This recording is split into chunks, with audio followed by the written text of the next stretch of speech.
E eu agradeço a oportunidade de estar aqui com vocês e o convite, então, feito pelas professoras, pela equipe que está organizando esse evento.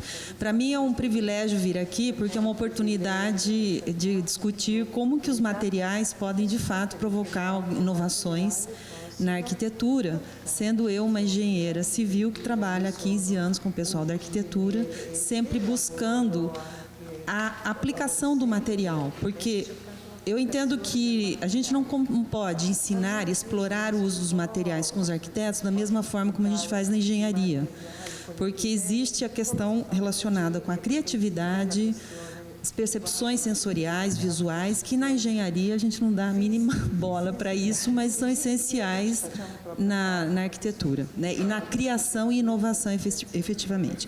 Então, a ideia é trazer aqui para vocês alguns exemplos só do que de um processo desenvolvido pela FAO, na realidade por uma associação de universidades, então a FAO e a Politécnica da USP, professores e colaboradores e alunos da Universidade Federal de Santa Catarina, da Federal do Rio Grande do Sul e da Unicamp, né?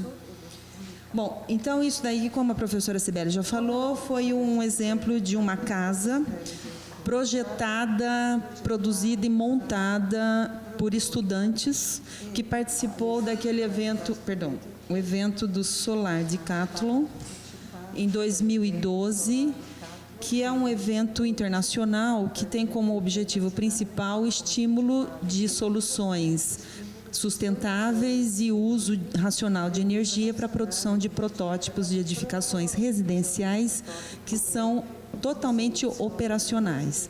Então, esses protótipos, não só o nosso, como de todas as equipes, eles tinham que funcionar com uma usina de produção. Então, ele tinha que funcionar com um sistema, não está funcionando, mas um sistema de geração de energia fotovoltaica, né, na cobertura, ter todos os elementos funcionais de uma casa, desde uma cozinha, banheiro, sala de estar e atividades privadas e sociais, e demonstrar que, de fato, essa casa pode ser montada e desmontada por uma equipe de alunos, né? Então, a ideia é provocar esse debate e uma prática desses exemplos na própria formação dos alunos na universidade. Então, são alunos de arquitetura e de engenharia civil, design, entre outros. Muito bem. Então, quais são as premissas que nós tínhamos para a produção dessa casa? Era, em primeiro lugar, tratar no Brasil, né, no nível nacional, de um modelo de desenvolvimento, de projeto e produção de uma casa desse tipo, de um protótipo, que tivesse como base a inovação pelo uso não convencional de produtos do mercado. Então, a produção e os processos pelos quais esses materiais passariam eram que, de fato, são os atributos, o que permitiria que esses materiais ganhassem uma aplicação inovadora.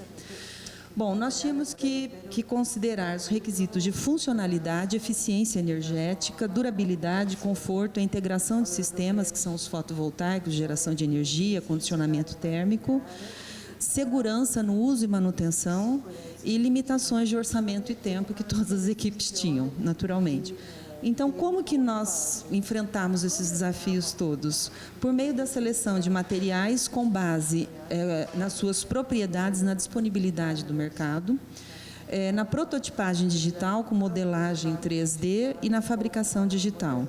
E por que isso? Eu insisto nessa questão da prototipagem digital e fabricação, porque isso nos permitiria produzir um protótipo virtual, testá-lo, né, na sua montagem e desmontagem, porque nós não tínhamos recursos financeiros e nem de tempo para construirmos um protótipo físico em escala 1:1. Então, a única forma de nós viabilizarmos isso foi partindo, então, para um trabalho integrado com o pessoal que trabalha com prototipagem digital e fabricação digital. Porque quando a gente vai fazer uma edificação, nós temos só uma única chance dela dar certo, que é quando a gente está construindo, né? Então, Não é um objeto que pode ser analisado, montado, desmontado, passar por várias fases de mock-up, protótipo e depois melhorias nesse protótipo. Nós só tínhamos uma chance de fazê-lo dar certo e aí a gente partiu para esse sistema de prototipagem digital. E, de fato, alcançamos um razoável sucesso com isso, principalmente no treinamento dos alunos que estiveram envolvidos com esse trabalho. E aí, nos processos de produção, que também foi uma forma de enfrentarmos todas essas limitações, nós tínhamos que mudar o paradigma. Não era mais construção, era montagem, porque essa casa tinha que enfrentar alguns desafios, como, por exemplo, ela tinha que atravessar o Atlântico para ser apresentada numa feira na Espanha. E ela tinha, então, que ter condições de ser montada e desmontada algumas vezes, sem que essas ligações entre os sistemas perdessem a sua funcionalidade. Então, de fato, onde que nós focamos o desenvolvimento desses processos? Foram justamente questões relacionadas às interfaces e às ligações e fixações entre componentes e entre sistemas.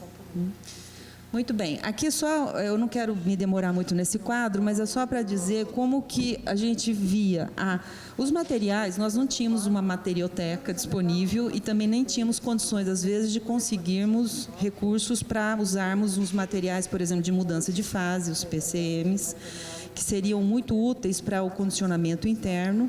Mas nós tínhamos condições de agregar vários materiais para que o resultado da casa, principalmente da sua envoltória, garantisse todas as condições muito rigorosas de conforto térmico dessa casa, que ela tinha que ser colocada à prova para garantir que a temperatura interna da casa variasse de 23 mais ou menos 1 grau Celsius, o que é uma condição de conforto muito rigorosa, mas ela tinha que provar que ela funcionava dessa forma com condicionamento passivo. Então, aí toda a envoltória ela tinha que ser produzida com muito rigor, não só na seleção dos materiais, mas também nas interfaces entre um painel e outro, de vedação, com a base da casa, com o telhado e as envoltórias, incluindo, inclusive, janelas e tudo mais. Bom, aqui nós tínhamos também um outro desafio, que era levar uma casa para uma feira internacional expondo materiais nacionais. Então, nós escolhemos aqui, por uma questão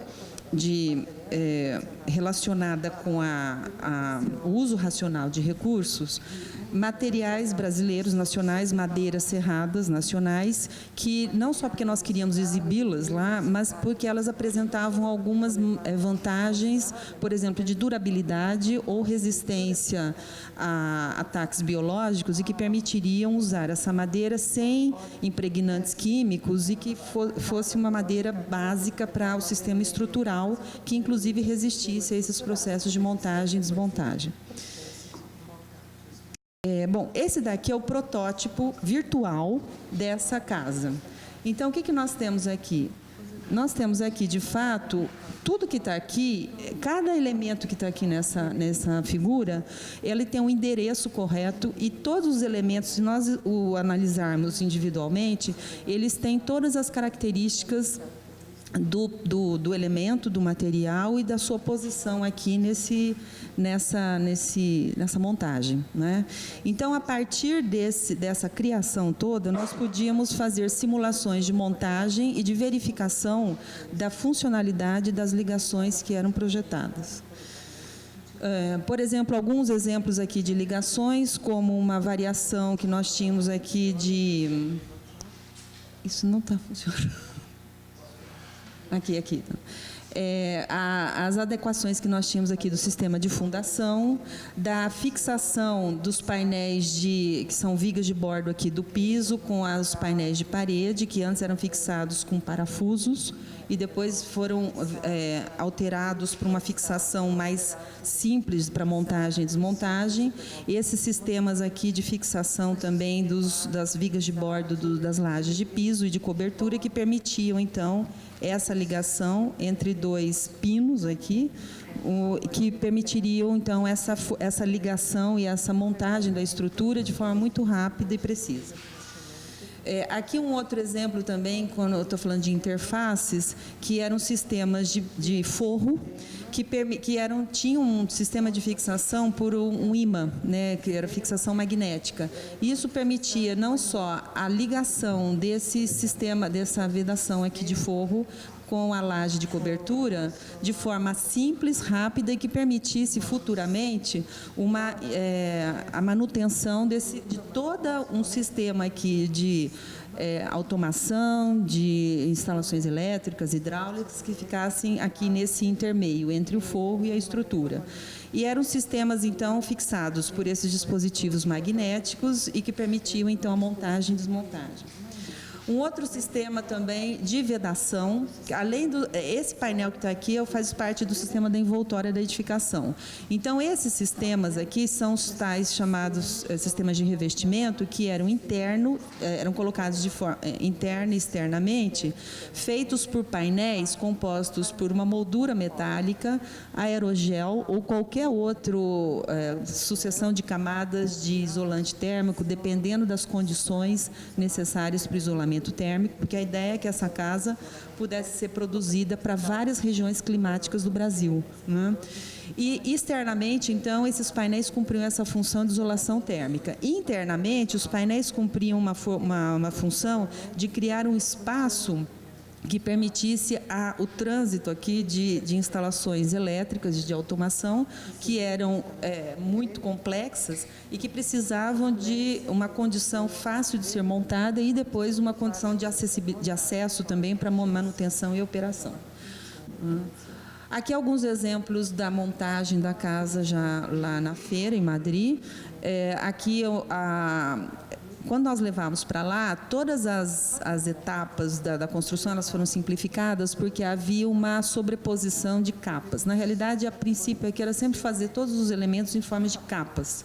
Então, aqui nós tínhamos parte de uma laje do piso, né? E que tinha aqui já todo o acabamento aqui do banheiro e aqui das áreas de cozinha, área de convivência, dormitório, e que já iam todos prontos, inclusive com toda a tubulação que era necessária colocada aqui embaixo. Aqui uma laje de forro, a partir do posicionamento já das paredes, as esquadrias também já eram colocadas diretamente nos painéis de vedação. Aqui o posicionamento do sistema de captação de energia para transformação em energia fotovoltaica e também aquecimento de água. E aqui acabamento, aqui é uma vista da parte posterior da casa, com toda a envoltória já feita com os brises em bambu. Isso daí foram decisões tomadas, né, desse sombreamento externo feito pela equipe de arquitetura. Aqui alguns exemplos internos da casa, né, com o acabamento final, que ela tinha um sistema, então, sistemas passivos, predominantemente, que garantiam o conforto térmico, né, naquelas condições bem críticas ali, ou restritas de variação de temperatura e umidade também, mas ela também não dispensava o uso de equipamentos mecanizados de ventilação, caso fosse necessário em algum momento, né? Então, ela tinha, de certo, uma flexibilidade bem grande. E ela era operacional, essa casa, porque ela tinha uma condição de demonstrar sua viabilidade, né? Então, uma das provas desse concurso era o oferecimento de um jantar preparado pelos alunos às equipes concorrentes. E, de fato, eles fizeram um jantar, foi bem elogiado, inclusive, não só todas as equipes preparavam, para, de fato, demonstrar que tudo funcionava na casa e os alunos seriam capazes de demonstrar a sua capacidade de projetar e fazer funcionar uma casa na sua totalidade, né? E eu só queria concluir dizendo que essa casa ela foi montada por 20 alunos, uma equipe de 20 alunos, que não tinham especialização no assunto, claro, altamente capacitados intelectualmente, do ponto de vista criativo, mas não tinham qualquer habilidade anterior para isso. Eles foram formados durante 2 anos. Nós passamos 1 ano fazendo o projeto e 6 meses construindo a casa. e ela foi montada lá na feira em 13 dias, e desmontada em 5 dias, né? E ela tinha que ter também, além das condições de montagem e desmontagem, um empacotamento para transporte, que também era toda uma logística, assim, que estava por trás do projeto, que deveria ser atendida também desde o princípio da concepção dessa casa. Porque senão ela não poderia ser transportada, não só internamente lá na Espanha, mas também daqui para a Espanha e outros locais por onde ela poderia ser levada. Tá? Então, era um exemplo só que eu queria compartilhar com vocês e deixando claro aqui que é uma necessidade que a gente tem de fazer um trabalho voltado para o entendimento do uso do material conformado, com as suas limitações e potencialidades, desde o início da concepção de uma ideia, né? Porque se isso não aparecer na gênese dessa materialização da ideia, as coisas não se concretizam no final das contas, porque alguns problemas que poderiam ser resolvidos na escolha e na seleção dessas tecnologias acabam sendo definidas no final do processo, que muitas vezes requer uma revisão completa do próprio projeto e que muitas vezes fica inviabilizada por uma questão de orçamento, tempo e outras limitações. Então, muito obrigada. Vamos conversar mais.